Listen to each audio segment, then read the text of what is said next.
Üçüncü bölüm. Дөөттүн үй бүлөсү менен Шабылдын үй бүлөсүнүн ортосунда узакка созулган чатак болду. Дөөт барган сайын күч алды. Шабылдын тукуму болсо барган сайын алсырады. Хеброндо Дөөттүн уулдары төрөлдү. Анын тунуулу Израилдик Акинаамдан төрөлгөн Амнон болчу. Ал эми экинчи уулу Килап, аны мурун Набалдын аялы болгон Кармелдик Абигейл төрөгөн. Үчүнчүсү Абышалом, аны Гешур падышасы Талмайдын кызы Мааха төрөгөн. Төртүнчүсү Кагыт төрөгөн уулу Адония, бешинчиси Абытал төрөгөн уулу Шипатия. Алтынчысы Дөөттүн аялы Эгла төрөгөн Итраам. Булар Дөөттөн Хеброндо төрөлүштү. Дөөттүн үй бүлөсү менен Шабылдын үй бүлөсүнүн ортосунда чатак болгондо Абенер Шабылдын үйүн колдочу. Шабылдын Риспа деген күң аялы бар болчу. Ал Аянын кызы эле. Ишбошет Абенерге "Сен эмне үчүн менин атамдын күң аялына жакындадың?" деди. Ишбошеттин сөзүнө Абенер абдан ачууланып, мындай деди: "Мен эмне жүйүт итинин башымынбы? Мен жүйүткө каршы туруп, атаң Шабылдын үй бүлөсүнө, бир туугандарына, досторуна ушул күнгө чейин жакшылык кылып келдим. Сени Дөөттүн колуна салып берген жокмун. Сен болсо мени ушул аял үчүн күнөөлөп жатасың. Шабылдын тукумунан падышачылыкты тартып алып, Дөөттү такка отургузам. Ал Исраилдин жана жүйүттүн үстүнөн Дандан Бейершебага чейин падышачылык кылат деп Теңирдин Дөөткө берген антын аткарбасам, Кудай Абенерди жазаласын, катуу жазаласын." Ишбошет Абенерге каршы сүйлөй алган жок, анткени андан коркчу. Абенер өзүнөн Дөөткө элчилерди жиберип: "Бул кимдин жери? Мени менен келишим түз. Исраилдин бүт элин сага каратыш үчүн менин колум сени менен болот" деп айттырды. Дөөт мындай деди: "Макул, мен сени менен келишим түзөм. Бирок сенден бир нерсени талап кылам. Мени менен көрүшкөнү келгенде өзүң менен кошо Шабылдын кызы Михалды алып келбесең, менин жүзүмдү көрбөйсүң." Дөөт Шабылдын уулу Ишбошетке элчилеринен: "Менин аялым Михалды бер. Аны мен 100 пелиштиликтин сүннөтүн кескендигим үчүн алгам" деп айттырып жиберди. Ишбошет киши жиберип күйөөсүнөн Лаиштин уулу Палтиелден Михалды алдырды. Күйөөсү ыйлап аялдын артынан Бакуримге чейин ээрчип барды. Бирок Абенер ага "Артыңа кайт" деди. Ал артка кайтты. Абенер Исраил аксакалдарына мындай деп кайрылды: "Силер Дөөттүн өзүңөргө падыша болушун ушуга чейин каалап келгенсиңер. Эми ишке ашыргыла. Анткени Теңир Дөөткө мен өз кулум Дөөттүн колу менен өз элим Исраилди пелиштиликтердин колунан, бардык душмандарынын колунан куткарам" деп айткан. Бенжаминдиктерге да Абенер ушуну айтты. Ошентип Абенер Исраилдин жана бүт Бенжамин уруусунун каалоосун Дөөткө айтып берүү үчүн Хебронго жөнөдү. Абенер өзүнүн 20 кишиси менен Дөөткө Хебронго келди. Дөөт Абенердин жана анын жанындагы адамдардын урматына той өткөрдү. Ошондо Абенер Дөөткө: "Мен барып бүтүн Исраил элин чогултуп, менин мырзама падышага алып келейин. Алар сени менен келишим түзүшөт. Сен бардыгына өзүң каалагандай падышачылык кыласың" деди. Дөөт Абенерди кое берди. Ал тынчтык менен кетти. Ошондо Дөөттүн кулдары жана Жояб жортуулдан көп болжоо менен келишти. Хеброндо Дөөттүн жанында Абенер жок болчу, анткени Дөөт аны кое берген. Ал тынчтык менен кеткен. Жояб жана аны менен жүргөн бүт аскерлер келишкенде, Жоябка падышага Нейр уулу Абенер келип кетти. Падыша аны кое берди. Ал тынчтык менен кетти деп айтышты. Жояб падышага келип мындай деди: "Сен эмне кылдың? Абенер сага келип кетиптир. Аны эмне үчүн кое бердиң? Эмне үчүн кетирип жибердиң? Нейр уулу Абенерди сен жакшы билесиң да. Ал сени алдаганы, киргениңди, чыкканыңды билгени, эмне кылып жатканыңдын баарын изилдеп билгени келген." Анан Жояб Дөөттүн жанынан кетип, Абенердин артынан чабармандарды жиберди. Асир кудугуна жеткенде аны артка кайттырышты. Бирок Дөөт муну билген жок. Абенер Хебронго кайра келгенде, Жояб аны менен атайын жашыруун сүйлөшөм демиш болуп, аны короого киргизип, ичке сайып өлтүрдү. Ошентип Абенер Жоябтын бир тууганы Асаелдин каны үчүн каза тапты. Дөөт бул жөнүндө укканда мындай деди: "Нейр уулу Абенердин каны үчүн Теңир алдында мен да, менин падышачылыгым да эч качан күнөөлүү эмес. Анын каны үчүн Жояб жана анын атасынын бүт тукуму күнөөлүү болсун. Жоябтын тукумунан эрендик аккандар, пес оорлуулар, таяк таянгандар, кылычтан өлгөндөр, нанга муктаж болгондор үзүлбөсүн." Жояб менен Абышай Гибондогу салгылашта өздөрүнүн бир тууганы Асаелди өлтүргөн үчүн Абенерди өлтүрүштү. Дөөт Жоябка жана анын жанындагы кишилердин баарына: "Кийимиңерди айрыгыла да зумбал кийип, Абенерди жоктоп ыйлагыла" деди. Падыша Дөөт да сөөктүн артында бара жатты. Хеброндо Абенерди көргө коюп жатышканда, Абенердин мүрзөсүнүн жанында падыша катуу ыйлады. Элдин баары ыйлады. Падыша Абенерди жоктоп мындай деп ыйлады: "Абенер ушинтип жүзү карага окшоп өлөт беле? Колуң байланган жок, бутуң кишенделген жок. Сен каракчылардын колунан өлгөндөй өлдүң." Ошондо элдин баары ыйлашты.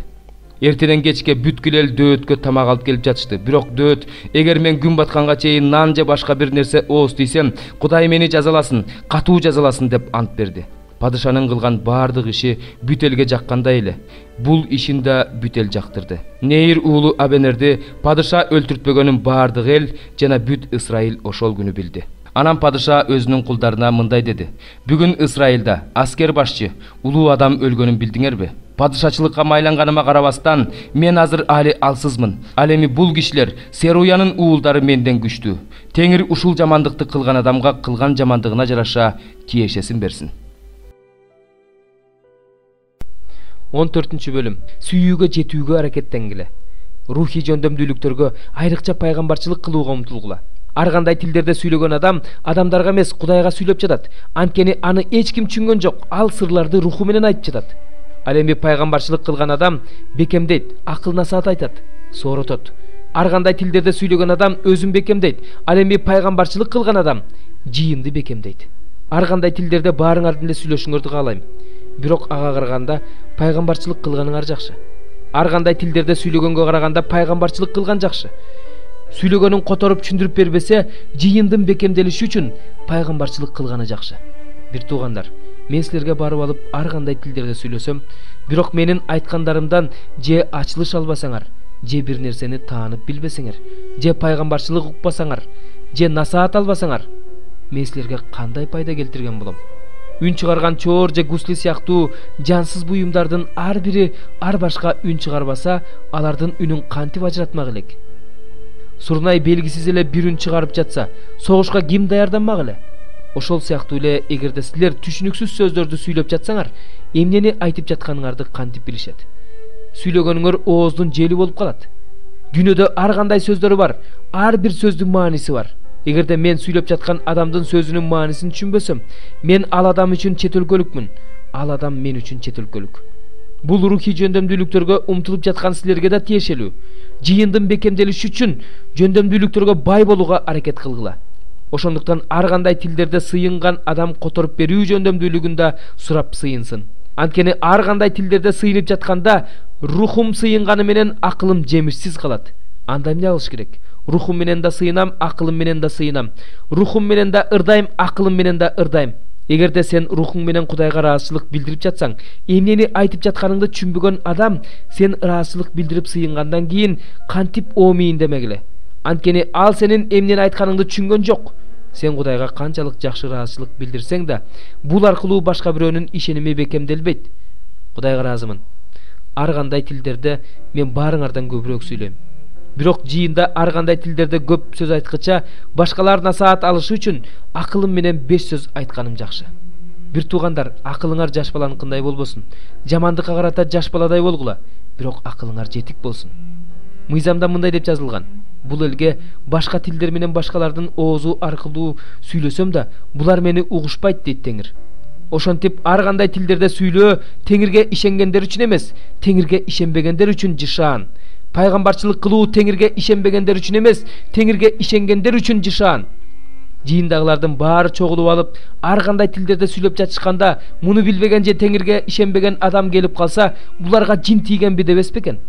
Баарыңар пайгамбарчылык кылып жатканыңарда, араңарга Теңирге ишенбеген же муну билбеген адам келсе, ал силер аркылуу ашкерленет, соттолот. Анын жүрөгүндөгү жашыруун ойлору ачыкка чыгат. Ошондо ал жүз төмөндөп жыгылып, Кудай чын эле силер менен экен деп Кудайга таазим кылат. Бир туугандар, чогулганыңарда рухий ырлардан ырдайсыңар, насаат айтасыңар, алган ачылышыңар менен бөлүшөсүңөр, ар кандай тилдерде сүйлөйсүңөр, аны которуп түшүндүрүп бересиңер. Бирок мунун баары жыйындын бекемделиши үчүн болсун. Кимдер ар кандай тилдерде сүйлөсө, алардын экөөсү ашып кетсе, үчөөсү кезектешип, биринин артынан бири сүйлөсүн, бири аны которуп түшүндүрүп берсин. Эгерде которуп түшүндүрүп берүүчү адам жок болсо, ал жыйында унчукпай эле койсун, өзү үчүн сүйлөсүн, Кудайга сүйлөсүн. Ошондой эле 2 же 3 пайгамбар сүйлөсүн, угуп отургандар алардын айткандары жөнүндө ойлонушсын. Эгерде угуп отургандардын бири ошол убакта ачылыш алса, сүйлөп жаткан адам ачылыш алган адамга сөз берсин. Баарыңар үйрөнүп, баарыңар соорун алышыңар үчүн кезек менен пайгамбарчылык кылсаңар болот. Пайгамбарчылык рухий пайгамбарларды угат. Анткени Кудай тартипсиздикти эмес, тынчтыкты каалайт. Бардык жыйындардагыдай эле жыйында аялдарыңар унчугушпасын, анткени аларга сүйлөөгө уруксат берилген эмес. Алар мыйзамда айтылгандай баш ийишсин. Эгерде алар бир нерсени үйрөнгүсү келсе, үйүнө барганда күйөөсүнөн сурап алсын. Аял кишинин жыйында сүйлөгөнү уят. Кудай сөзү силерден чыкты беле? Кудай сөзү жалгыз силерге жетти беле? Ким өзүм пайгамбармын же рухий адаммын деп эсептесе, силерге жазгандарым Теңирдин осуяты экендигин билип койсун. Билгиси келбеген адам билбей эле койсун. Ошентип бир туугандарым, пайгамбарчылык кылууга умтулгула, бирок ар кандай тилдерде сүйлөөгө тыюу салбагыла. Бирок баары өз орду өз тартыбы менен болсун. 12 бөлүм. Анам мага Теңирден сөз болду. Адам уулу, сен козголоңчул тукумдун арасында жашап жатасың. Алардын көрө турган көзү бар, бирок көрүшпөйт. Алардын уга турган кулагы бар, бирок угушпайт. Себеби алар козголоңчул тукум. Ал эми сен, адам уулу, көчүүгө керектүү нерселериңди даярда. Анан алардын көз алдында күндүз көчүп кет. Алардын көз алдында өзүң турган жерден башка жерге көчүп кет. Алар козголоңчул тукум болгонуна карабастан, балким түшүнүшөр. Өзүңдүн буюмдарыңды көчүүгө керектүү буюмдар катары алардын көз алдында күндүз алып чык. Өзүң да көчүп бараткандай болуп, алардын көз алдында кечинде чык. Алардын көз алдында дубалды теш, буюмдарыңды ошол тешик аркылуу алып чык. Алардын көз алдында жүгүңдү ийниңе салып, аны караңгыда алып чык. Жерди көрбөш үчүн жүзүңдү жаап ал, анткени мен сени Исраилга белги катары койдум.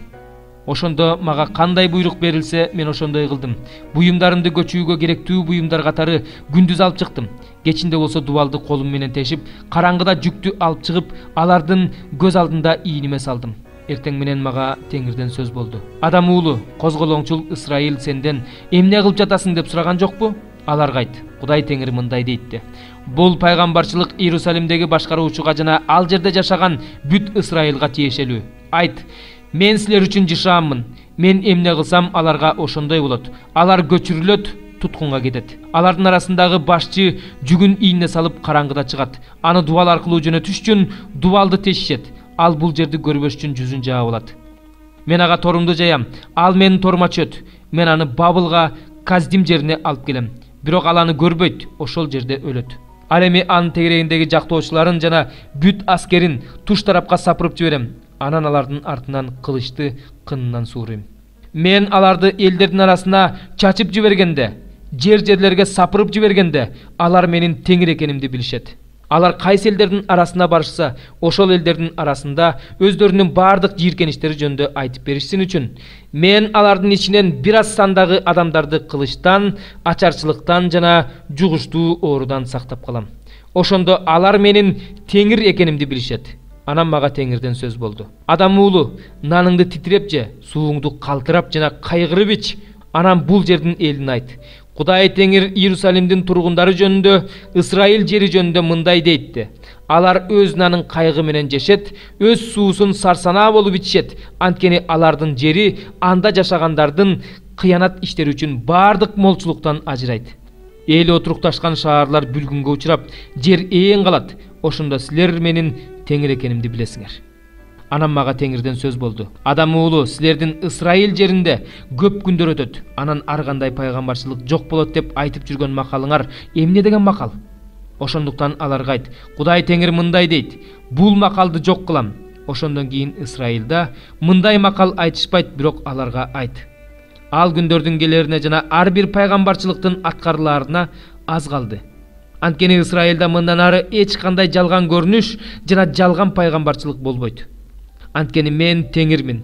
Мен айтып жатам, мен айткан сөз аткарылат, кийинкиге калтырылбайт. Силердин күндөрүңөрдө козголоңчул тукум, мен эмнени айтсам, ошону аткарам дейт Кудай Теңир. Анан мага Теңирден сөз болду. Адам уулу, Исраил мындай деп жатат. Ал көргөн пайгамбарчылык көрүнүш көп күндөрдөн кийин аткарылат. Ал алыскы мезгилдер жөнүндө пайгамбарчылык кылып жатат. Ошондуктан аларга айт. Кудай Теңир мындай дейт. Мындан ары менин сөзүмдүн бири да кийинки мөөнөткө калтырылбайт. Бирок мен айткан сөз аткарылат дейт Кудай Теңир. 50-чү забур. Ырчылар тобунун башчысына. Дөөт Батшебага киргенден кийин ага Натан пайгамбар келгендеги дөөттүн забуру. Кудайым, мага өзүңдүн улуу ырайымың менен ырайым кыл. Өзүңдүн эбегейсиз кең пейилиң менен мыйзамсыз иштеримди өчүрүп сал. Менин мыйзамсыз иштеримди кайра жуу, мени күнөөмдөн тазала. Анткени мен өзүмдүн ыймансыз иштеримди мойнума алам. Менин күнөөм көз алдыман кетпейт. Мен сага эле каршы күнөө кылдым. Сенин көз алдыңда жаман иш кылдым. Ошондуктан сен өз өкүмүңдө адилетсиң, өз сотуңда тазасың. Мына мен бойго бүткөндө эле күнөөкөр болчумун. Энемден күнөөкөр болуп төрөлгөм. Мына сен жүрөктөгү чындыкты сүйгөндүктөн ички дүйнөмө акыл бердиң. Мага иссоп менен кан чач, ошондо таза болом. Мени жуу, ошондо кардан ак болом. Мага кубаныч менен шаттыктын үнүн угуз. Ошондо сен талкалаган сөөктөрүм сүйүнөт. Күнөөлөрүмдөн жүзүңдү бур, менин мыйзамсыз иштеримдин баарын өчүр. Кудайым мага таза жүрөк жарат. Ичимдеги адилеттүү рухту жаңырт. Менден жүзүңдү бурба, менден өзүңдүн ыйык рухуңду алба. Мага өзүңдүн куткаруу кубанычыңды кайтарып бер. Үстөмдүк кылуучу рухуң менен мени бекемде. Мыйзамсыздарга сенин жолуңду үйрөтөм. Ошондо ыймансыздар сага кайрылышат. Кудайым, куткаруучу Кудайым, мени кандан куткар. Ошондо менин дилим сенин адилеттигиңди даңазалайт. Теңир, менин оозумду ач. Ошондо менин оозум сенин даңкыңды жарсалат. Анткени сен курмандыкты каалабайсың. Мен аны берер элем. Бүтүндөй өртөлчү курмандыкты жактырбайсың. Кайгылуу рух Кудайга курмандык болот. Кудайым, сен кайгырган жана моюн сунган жүрөктү жек көрбөйсүң. Өз райымың менен Сионго райым кыл, Иерусалим дубалдарын кайра тургуз. Ошондо чындык курмандыктары, тартуулар, бүтүндөй өртөлчү курмандыктар сага жагат. Ошондо сенин курмандык чалынуучу жайыңа букачарларды чалышат.